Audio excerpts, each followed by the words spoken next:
Os problemas das mulheres, eu acho que são da idade dos problemas da humanidade, na verdade. Como os problemas dos homens também, das crianças e dos idosos. O que acontece é que houve um determinado momento na nossa história da sociedade que as questões no trato da violência contra a mulher ganharam destaque. Elas ganharam um espaço, num primeiro momento, um espaço de discussão, e essa discussão acabou se transformando em regras, em programas e projetos, em delegacias especializadas da mulher, em conselhos de defesa dos direitos das mulheres. E hoje nós temos uma estrutura dentro do país que a Secretaria de Política para as Mulheres está ligada diretamente à Senasp e que tem status de ministério, quer dizer, é um trato que ganhou não só a discussão e destaque, mas houve um empoderamento, ele foi institucionalizado enquanto serviço destinado a essa mulher vítima. E eu tenho 10 anos de Delegacia da Mulher, quer dizer, eu cheguei aqui em 2004. Em novembro de 2004, eu fiz 10 anos de Delegacia da Mulher. Mas ela já existia desde 1992. Quer dizer, isso revela como, na verdade, vem amadurecendo e há muito tempo o tratamento da violência contra a mulher. Os problemas das mulheres, quando a gente vai do ponto de vista de violência doméstica, eu acho que é uma questão de empoderamento. Houve uma grande discussão a esse respeito e eu tive a oportunidade de conversar com uma pessoa extremamente preparada que está fazendo um mestrado justamente nesse tema. E a questão a gente discutiu porque é revelado que dentro de relacionamentos, por exemplo, entre pessoas do mesmo sexo, também existem problemas semelhantes aos problemas que as mulheres vivem nos relacionamentos. Vamos falar da violência doméstica no quanto diz respeito, por exemplo, no primeiro momento, a violência dentro dos casais. E a gente percebeu que, na verdade, quando a gente vai além desse casal heterossexual padrão, que é o que a nossa sociedade não questiona, que ele aceita, que é o tradicional, entre aspas, mesmo dentro de relacionamentos de pessoas do mesmo sexo, papéis são assumidos. O papel de um predominante empoderado e de um que tem uma posição sempre mais submissa. Quando a gente começa a conversar sobre isso e começa a observar que não é, entre aspas, também um privilégio da mulher, essas questões da violência contra ela dentro dos relacionamentos, a gente observa que vai além de ser simplesmente homem ou mulher. E a gente observa que papéis são assumidos dentro dos relacionamentos e dentro desses papéis se estabelece uma natural hierarquia. Talvez seja da própria natureza do homem ser o conquistador, né? O predador, o conquistador, se sobrepor. E dentro das relações, a busca de espaço é constante e quem tem as ferramentas que acaba se sobrepondo, acaba se tornando empoderado dentro desse relacionamento. Quando a gente fala da violência doméstica, quando a gente fala da Lei Maria da Penha, a gente vai além dessa violência do casal. A gente fala da violência da mulher dentro das relações pessoais, das relações afetivas, no âmbito do seu trabalho, dentro da família, não família, marido, mulher e filhos, mas numa esfera maior, de pai, mãe, irmão, tio, primo, os agregados, etc. O que a gente observa, a gente tem uma estrutura social patriarcal, é bom que a gente estude isso na escola e a gente pode trazer esses conceitos agora para a vida real. A nossa sociedade realmente tem uma estrutura patriarcal e isso significa que o homem aparece como o elemento forte dentro das relações e dentro da família. Ele chega como o provedor, o que decide, o que define e o que resolve também. Então, ele é a solução para a manutenção da família, ele é a solução para qualquer tipo de embate que a família venha a ter, e ele vai ganhando o status de dar a última palavra. E também tem o status de ser imprescindível dentro da família, até mais que os outros membros dessa família, considerando família no aspecto amplo. Quando a gente ressalta esse aspecto, e um é engrandecido, a igualdade é naturalmente ferida. Porque aquele papel que é desempenhado tradicionalmente pela mulher, a mulher mãe, a mulher irmã, a mulher esposa, a mulher dona de casa, que tem as tarefas domésticas, ou que desempenha pessoalmente, ou que administra, isso tudo pareceu menor, como se dentro da vida familiar não fosse essencial.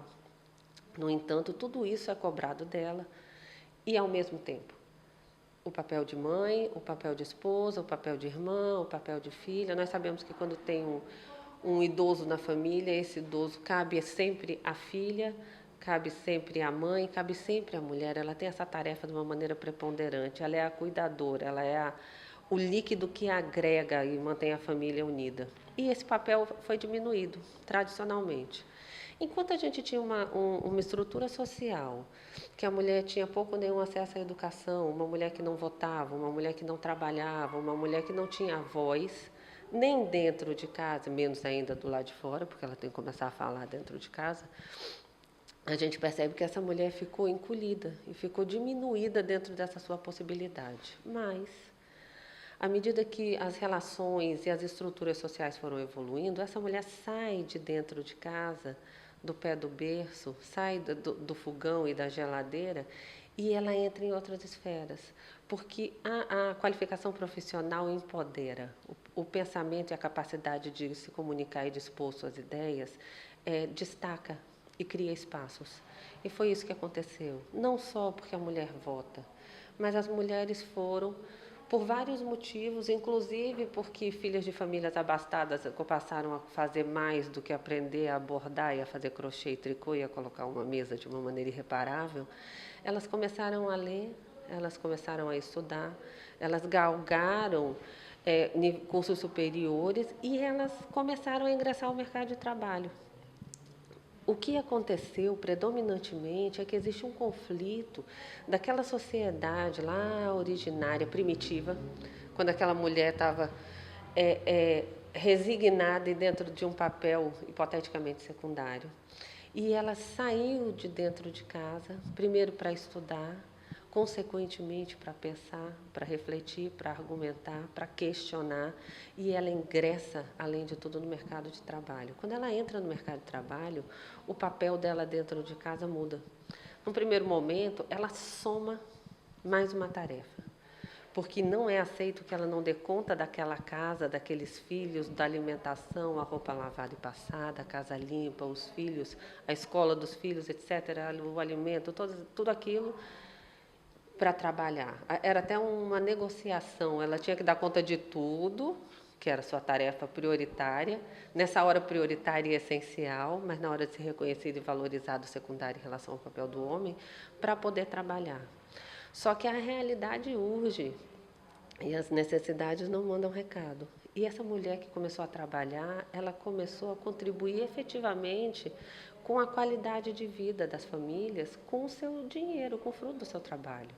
E muitas vezes, por algum revés pessoal, ela passou a ser a principal fonte da família, se não a única fonte de renda da família. E agora essa mulher era provedora. Apesar dela mudar esse papel social e hoje ela está em pé de igualdade na sociedade, no mercado de trabalho, é claro que se fala na diferença de remuneração, etc., mas a gente observa que as mulheres estão em todos os cargos possíveis. E os concursos públicos não dão só seriedade ao serviço que é prestado à coletividade. O concurso público é extremamente democrático. E, além da iniciativa privada, quando você faz um concurso público, o sexo não interessa. A tua habilidade é uma habilidade medida a partir das provas. E isso foi equivalendo, equiparando, além de mil outras nuances, é lógico, que seria abreviar profundamente essa evolução.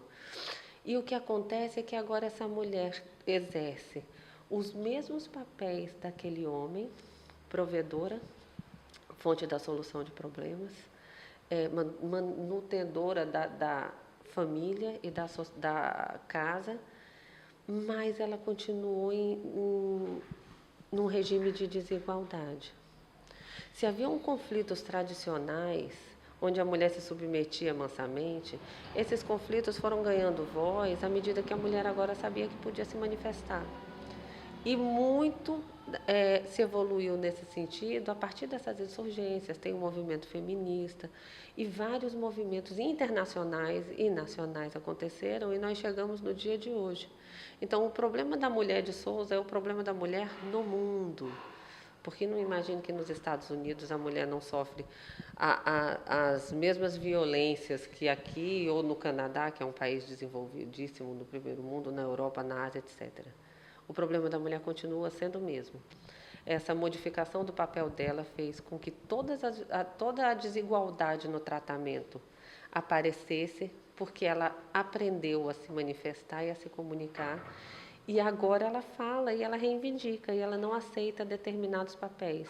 Ao lado disso, tem um homem perdido com essa realidade, que ele precisa se posicionar, ele precisa se colocar dentro dessa nova estrutura de família e social, mas ele continua com as práticas do passado. E assim se resume os problemas da mulher e os motivos da violência contra a mulher? De forma alguma. De forma alguma. É extremamente mais sutil. É muito delicado. Isso é uma análise muito superficial e acho até que uma única nota de uma grande orquestra, de uma grande sinfonia. Mas o que a gente percebe é que, independente da questão de ser mulher, nós vemos que o fato de nós sermos humanos está na verdadeira origem do problema. Infelizmente ou felizmente, porque acho que a isso se deveu o sucesso da raça humana enquanto sobrevivente e perpetuadora da sua espécie e se sobrepondo a todas as outras espécies do planeta Terra, o homem é competidor, o homem é dominador, ele é predador, ele ocupa espaços. Então, as relações de todas as naturezas, sejam familiares, relações de amizade, relações profissionais, elas se baseiam, sim, no poder. Então, dentro dos relacionamentos, existem os que preponderam. Só que são códigos variados. Quando a gente fala da violência doméstica, porque aí tem uma confusão, né? Aí, na verdade, a gente está falando mais de violência de gênero do que a violência doméstica propriamente dita. Quando a gente fala na violência doméstica, a gente pega tudo isso que acontece e a gente leva para o seio da família, que na verdade foi onde tudo aconteceu, onde tudo começou a acontecer. E aqui em Sousa, o que a gente tem em termos de delegacia é o desrespeito à simples condição humana de igualdade entre os seres, entre os homens e as mulheres, entre o idoso, entre o adolescente, entre a criança, o jovem, todos. E ele se reflete nessas relações tumultuadas, que são as relações familiares, as relações afetivas, a relação do